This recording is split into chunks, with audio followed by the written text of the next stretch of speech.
যেদিন আমি ছোট ছিলাম, যুবক ছিলেন বাবা।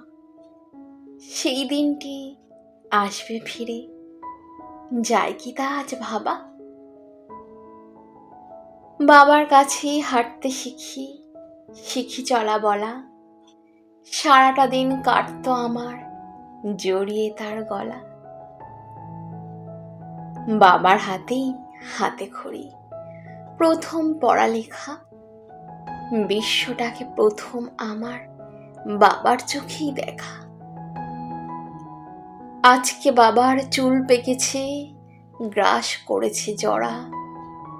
তবু বুঝি বাবা থাকলেই লাগে ভুবন ভরা।